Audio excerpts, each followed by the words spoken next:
Welcome back to the Inside Track. It's the big question weighing heavily on investors and lawmakers: U.S. bank exposure to Europe. And the perception of that exposure is just as important as the reality. For investors, it's act now and ask questions later. For more, we want to welcome Bloomberg contributing editor and Bloomberg View columnist Bill Cohan, author of Money and Power: How Goldman Sachs Came to Rule the World. Bill, if everyone wants to know what is the exposure banks have in derivatives to European sovereigns, why can't they just tell us? Proprietary, Stephanie. They're not going to let you know that, not unless they have a crisis like Jeffries had, whatever it was, 10 days ago. Proprietary. Okay, they don't have to tell me. How about their shareholders?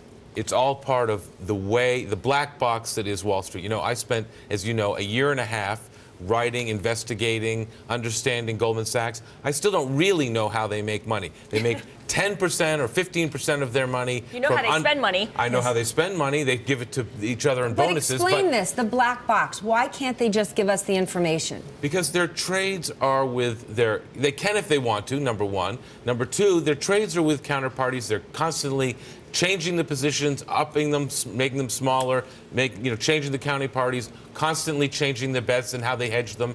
And they don't want to be forced to be in a position of reporting that every day to people like you and me who ask silly questions. But what if everyone does it at the same time?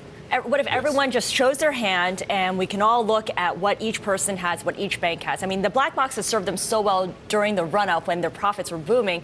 Right now, though, without clarity, people don't want to go near those banks. Well, I mean, Charlotte, who are you talking about? People, you mean investors? I mean, their counterparties don't necessarily want them to be sharing the kinds of trades that they're doing with them and the kinds of proprietary trading that they're doing and client trading that they're doing.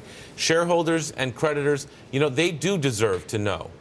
But if I were, I wouldn't necessarily be a shareholder of these banks because they don't exist for the benefit of shareholders. They exist for the benefit of the people who work there. And until that changes by, in part, sharing with people the kinds of in trading that they're doing and exposure they have. I mean, look at Jeffries. Jeffries was mum about this until the market started freaking out and taking their stock down, and they had to come and tell the world that they didn't just have $2.4 billion of long exposure. More, right. It was hedged. Well, so why should Goldman or J.P. Morgan do anything until they're forced to do it? Then here's the question, because Jeffries is a good example of how concerns about European sovereign debt can almost take down a firm. It didn't in the case of Jeffries. But it did in the case of MF Global. Right. And of course, it probably might in terms of Jeffries isn't out of the woods yet. That's true. Anytime they borrow short and lend long, they're in a troubling situation. And when we mentioned that, Fitch came out yesterday with this warning that the U.S. banking industry could be in severe trouble if the debt crisis continues to widen.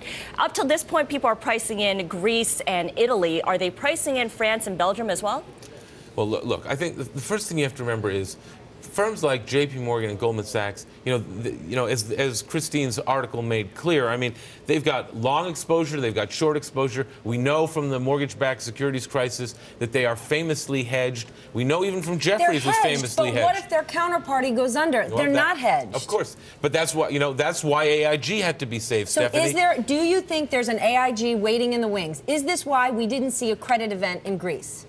There is, we didn't see a credit event in Greece is because the ECB and the IMF agreed to step in and provide. Are they doing it because it's banks who sold all this protection, and if they then have to pay out, they won't have the money? That's AIG, the revenge. Well, there's no question that everybody is very, very interconnected, and they cannot afford to have one person. It's like a rope team on a mountain. You can't have one person bring down the whole rope team and throw them into a crevasse. They have to self-arrest. And that's what's going on in Europe. That's what we're trying, that's what we're talking, that's what happened with AIG. And, that's what we're hoping to try to avoid again. But it's a very dangerous situation. Anytime you're climbing, Mount Everest, you are in a dangerous situation. All right. Well, thank you for that last word of warning there. Bill Cohan, our contributing editor, of course, author as well.